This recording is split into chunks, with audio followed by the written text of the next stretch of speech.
Hey guys, what's up? And today, as promised in the Notoriety update video, I'm going to be listing my top 10 favorite Roblox games of all time.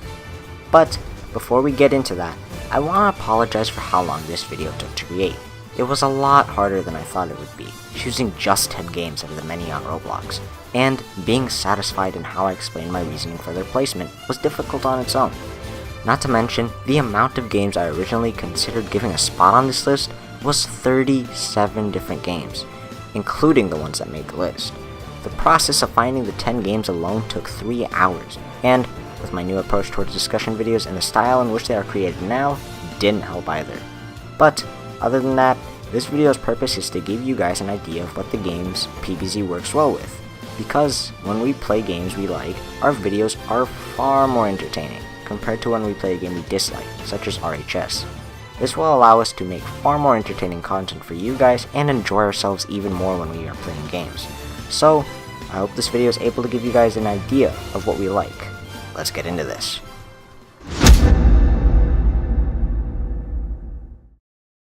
Zombie Attack. It's new and did what Jailbreak couldn't for me, improve its set in stone system, where Jailbreak adds things that interfere with the main idea of the game.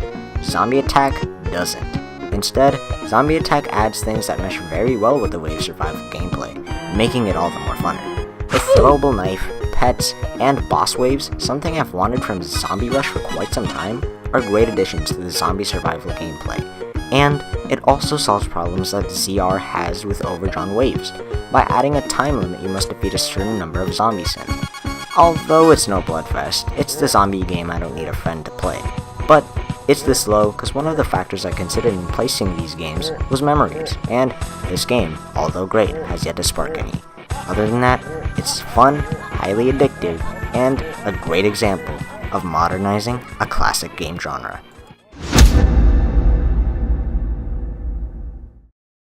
Where do I begin with this game?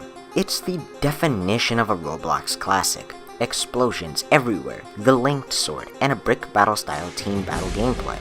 And on top of that, it holds the memory of being the game that got me back into Roblox. Without it, I may not be making this video, and I owe it at least number 9 on our list. It's fun and a great game to come back to if you want to experience Roblox past. And the only reason it's this low is, unlike a lot of other games here, I don't come back to it often. But every time I do enjoy it.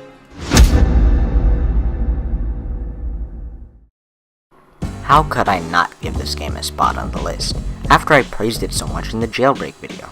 I'll keep this rather short since you already have a basic knowledge about why I like this game and its gameplay, but as a game that has been thwarted by its successor, it's still one I can come back to on my own and have a blast with, and playing with friends only enhances the experience, bringing back even more nostalgia. A simple but addicting game that proves that the classics aren't always the inferior versions.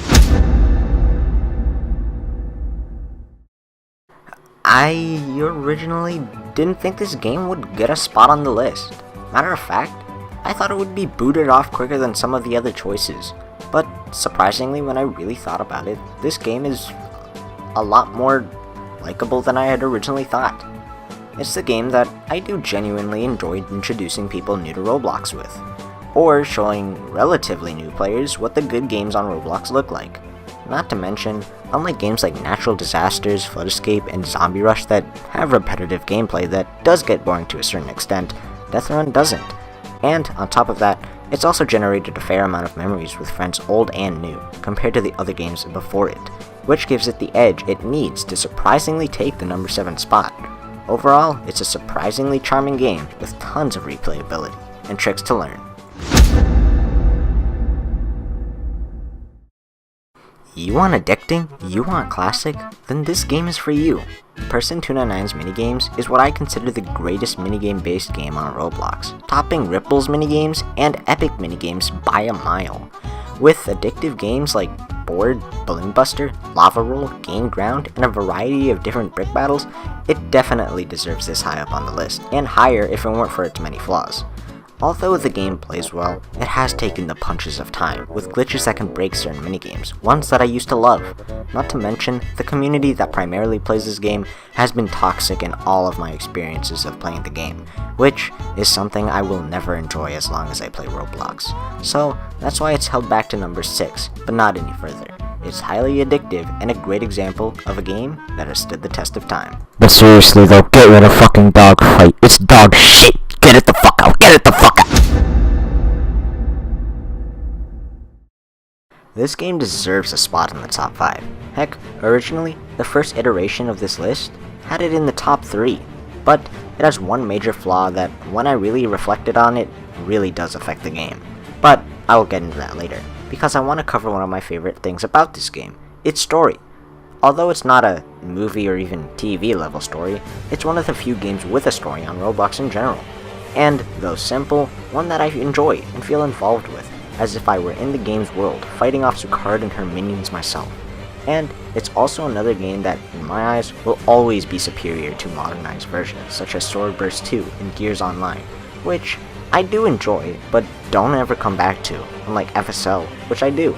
But, as I said, it suffers from one big flaw.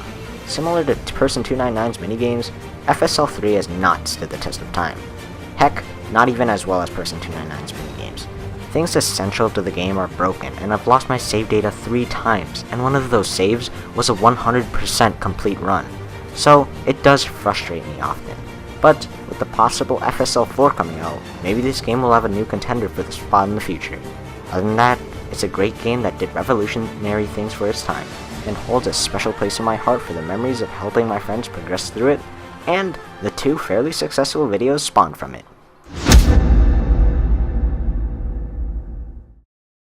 This game demands respect. Not only is it a great game for Pokemon and Roblox fans alike, it's also a great example of what Roblox is capable of. One of the things I hate is when people play terrible Roblox games purposefully and call Roblox terrible. Which is stupid, because if they would put a bit of time into finding the games that would show Roblox's capabilities, then they would probably be impressed. And this game is probably the game that can be cited as the best example of what Roblox is capable of. Like FSL, it has a story, and a great one, in fact, with characters and dynamics that I love. Like my personal favorite with my boy Bogus Tess. And it utilizes its cover legendary well, and on top of that, it's a good game technically, being very accurate to the gameplay style of the real Pokemon games. It may not be the best fan game, but when teams of Roblox devs can make a better story than the real devs that worked on Gen 6, that got me super involved, then you've got me hooked. Overall, Pokemon Brick Bronze takes the number 4 spot, as it's one of my personal favorite games to play and record, and not only to mention, it's by far the one that you guys seem to like the most, and the respect it demands alone gives it the edge it needs to take a spot in the top 5.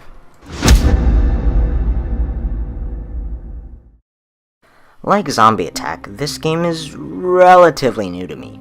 Although I have played it from time to time in its 10 years of life, I have only started playing often during summer 2017. But even though it hasn't been that long, I have already generated a countless amount of unforgettable memories, such as an incredible 2-man raid by me and Bimo, salty moments with Key, and, by far the greatest memory, getting the main 4 together, something that was supposed to happen for Overdrill.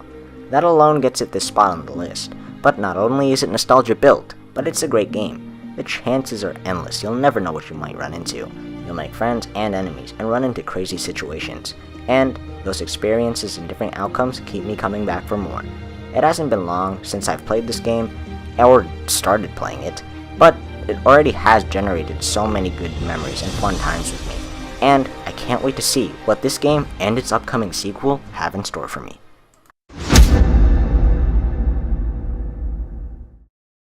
It was hard putting this game here. If I wasn't keen on making this a list without shared spots like most YouTubers do, it would easily take the number 1 spot with the game that did. But I didn't, and had to give it the lower hand. But that does not mean it doesn't deserve this spot. Work at a Pizza Place may be the game that has generated the most memories on Roblox for me by far. More so than even the game at number 1. I have met so many great people in this game, including Bloom, the Cad, Nina, Spade, and Super. Memories such as giving my friends money bags that generated my feeling of generosity and getting a money bag from Nina, something that showed, to me at least, that the people I met in this game were true friends. Throwing parties at my house, building Key's house, turning my boat into a plane with BMO, destroying jerks with VIP with my newest friends Good and Z Doggy, and it's your boy Zane. The memories alone give this game number 2. And on top of that, the simple gameplay is always something I can enjoy doing in order to get money to customize my house, which also sparked my interest in interior design. So overall, this game definitely could have gone number 1. But number 2 is certainly no downgrade, and it's not going to change my perspective on this game and the respect and memories I hold for it anytime sooner.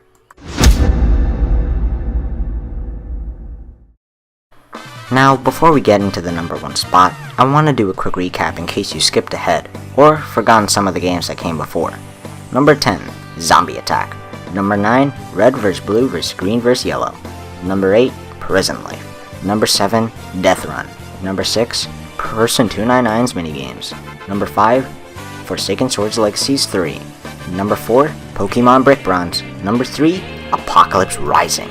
And finally, at the runner-up spot at number 2, Dude One's nostalgia-filled game, Work at a Pizza Place. So, we finally arrived. Who took the number 1 spot? And, obviously, if you guys are fans of this channel, then you know a specific game was missing from the list. And you probably already guessed it, but the game that took the number 1 spot is none other than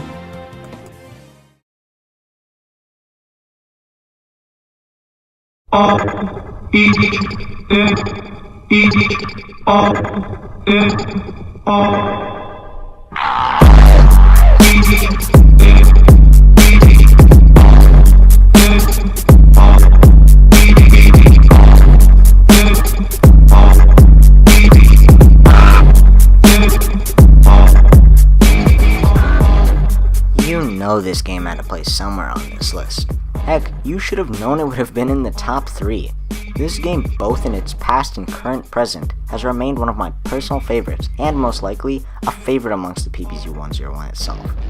I remember when we first discovered this game, me and BMO just wanted something new, and we got that and more. We had endless amounts of fun trying to complete all the badges together, with some of my favorites memories being when we attempted to rob everything during a shadow raid, and Stealth Golden Grin Casino. But not only does this game hold memories with me and BMO, but Key and Reina. I remember when Key originally disliked this game, but when he got as involved with it as me and BMO, it became a favorite for him. When a game can change the perception of somebody with little to no effort, that's saying something. And as for Reina's memories, let's just say it sparked another mission we have yet to complete. As a team at least. And you probably already know what it is I'm talking about. Yes, Overkill. Our version of Mission Impossible, both in the real and digital world. Whether it be internet problems with Key or lack of internet with Reina, there's always something holding this dream back. BMO may be vacationing on the other side of the world, or I just want to make the perfect video. This dream quite literally may never happen, but it's the possibility that it could that keeps us playing and practicing for the day that it may come when the main 4 have to gather together for the first time on video. We've had so much fun playing this game for so long and making memories with it as well. But little did we know, the game that we knew and loved was about to change. Yup, the revamp. You already know how I feel about this, but I didn't explain everything. This game is accurate, far more accurate to Payday 2 than the notoriety of our time, and that is something I enjoy a ton. Not only has it brought new light to this aging game, but it has brought new potential to us, which I am far more excited about than the new gameplay itself. As I said in the notoriety update video, everything the main 4 once knew is now gone, but the potential for what we can do is sky high. We have the possibility to be the first to cover a new Overkill, or even a mission even more unimaginable than that. We have the opportunity to make Notoriety its own series. This new revamp gives us so many different opportunities to make even more memories and great videos. And that itself, and the joy this game has given me already, is enough to take the steal for the number 1 spot. Pun entirely intended.